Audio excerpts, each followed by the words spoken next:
video, we'll be demonstrating how to use a graduated pipette. The first step is to prime or clean the pipette. First, rinse with water 3 times, and then repeat this with your solution. The reason why we repeat with our solution is so that we can be sure that there's no water that will dilute the solution. Now we're ready to transfer our solution. First, squeeze the bulb with your dominant hand while it's separate from the pipette. Lower the pipette into a smaller beaker of solution with the opposite hand. Place the compressed bulb on top of the pipette, then release so that the liquid is drawn up into the pipette. Remove the bulb and record the volume. This is the initial volume. Release the desired amount into your beaker, then record. This is your final volume.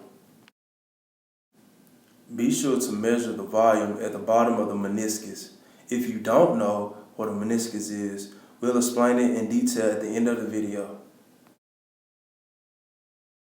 Be sure to record your volume to 1 degree of uncertainty, which is 1 unit past what is marked on the glassware. Be very careful not to draw liquid into the bulb, which would contaminate both the solution and the bulb. Release the grip on the pipette slowly. It can be a little bit confusing to measure volume on a pipette. One way to measure is to count upwards. Here we see just under 5 milliliters. 4.82 to be exact. Just a reminder, don't release all of the solution into your reaction beaker. You need to leave some in the pipette to accurately record the volume delivered, which is initial volume minus the final volume.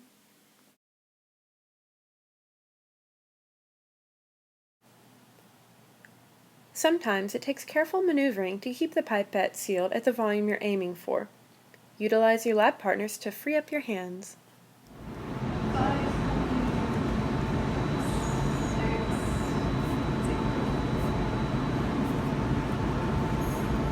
6, 1, 2, 3, 4.8.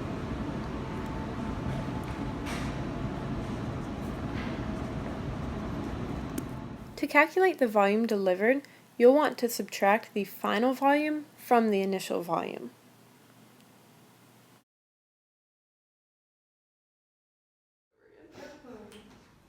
A meniscus is the top of a liquid in a container, and a meniscus can be in any kind of container, like a beaker, a Erlenmeyer flask, a volumetric flask, a test tube, any kind of container in a lab.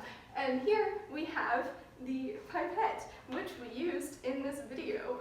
And when you read the meniscus in the lab, you read from the bottom of the meniscus. So here you count up and you go 1, 2, 3, 4, 5, and it's at the 5th line, so you know that there's 5 milliliters of water or liquid. You know that there's 5 milliliters of liquid in this container. A meniscus is caused by adhesion and surface tension. Cool science.